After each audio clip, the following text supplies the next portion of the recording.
Revolución Constitucionalista de Carranza. La Revolución Constitucionalista y la consolidación del poder de Venustiano Carranza. La Revolución Constitucionalista fue una etapa crucial en la Revolución Mexicana, iniciada en la respuesta al golpe del Estado de 1913, que derrocó y asesinó a Francisco I. Madero. Este evento fue orquestado por Victoriano Huerta, quien asumió la presidencia tras una farsa legal. En respuesta, el 26 de marzo de 1913, Venustiano Carranza proclamó el Plan de Guadalupe, en el cual se autonombró el primer jefe del ejército constitucionalista y conoció a Huerta como presidente, con el objetivo de restablecer el orden constitucional. Este documento sirvió como base política y militar para la lucha contra el usurpador, unificando a los revolucionarios bajo una misma causa. Carranza logró articular alianzas con líderes como Álvaro Obregón, Francisco Villa y Emiliano Zapata, aunque estas serían temporales debido a las diferencias ideológicas y estratégicas. Con el avance del ejército constitucionalista y la presión internacional, Victoriano Huerta renunció el 15 de julio de 1914, huyendo al exilio.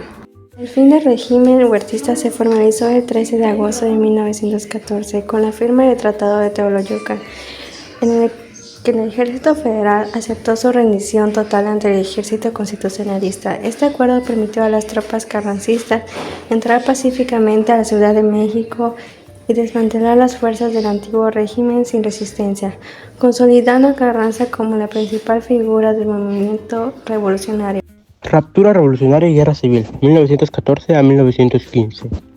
Tras la caída de Huerta, la diferencia entre los líderes revolucionarios se hicieron evidentes. Carranza buscaba establecer un gobierno civil y constitucionalista, mientras que Francisco Villa y Emiliano Zapata promovían la agenda más radical de justicia social y reforma agraria. Para tratar de unificar el movimiento, en octubre de 1914 se llevó a cabo la Convención de Aguascalientes, donde se intentó establecer un gobierno revolucionario común. Sin embargo, Carranza rechazó las decisiones de la convención y estableció su gobierno en Veracruz. En respuesta a esto, Villa y Zapata formaron la Alianza Convencionalista, tomando la Ciudad de México en diciembre de 1914. La guerra entre constitucionalistas y convencionalistas se intensificó en 1915. El general Álvaro Obregón, leal a Carranza, se enfrentó a las tropas de Villa en la batalla de Celaya en abril de 1915, una de las más sangrientas de la revolución. La victoria de Obregón debilitó a Villa, quien se redució a una guerra de guerrilla. Paralelamente, Zapata continuó su lucha en el sur. Con la derrota de Villa y el reconocimiento de Estados Unidos a Carranza como presidente de facto, en octubre de 1915, el constitucionalismo se consolidó como la principal fuerza política en México. La Constitución de 1917 y las reformas sociales. Carranza, con el poder prácticamente asegurado, convocó al Congreso Constituyente en 1916, el cual redactó la nueva Constitución de 1917, promulgada el 5 de febrero. Esta Constitución representó un hito en la historia de México y el mundo, estableciendo derechos sociales y laborales fundamentales.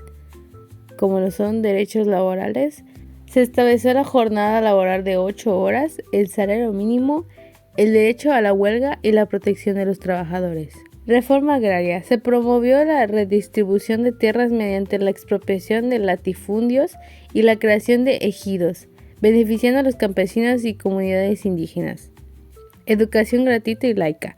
Se garantizó el acceso a la educación pública con la separación Iglesia de Estado. Protección a los pueblos indígenas. Se incluyeron disposiciones para el reconocimiento y desarrollo de sus culturas. Reforma fiscal y económica. Se promovió la intervención del Estado en la economía para el bienestar social. Esta constitución no solo transformó a México, sino que influyó en otras naciones, sirviendo de inspiración para futuras reformas constitucionales en América Latina. El declive de Carranza y su muerte en 1920. A pesar de su éxito político, Carranza enfrentó oposición dentro de su propio movimiento. En 1920 intentó imponer a Ignacio Bonilla como su sucesor, ignorando a líderes revolucionarios como Álvaro Obregón, Plutarco Elías Calles. Esto provocó la rebelión del Agua Prieta, encabezada por Obregón y Adolfo de la Huerta, quienes desconocieron a Carranza.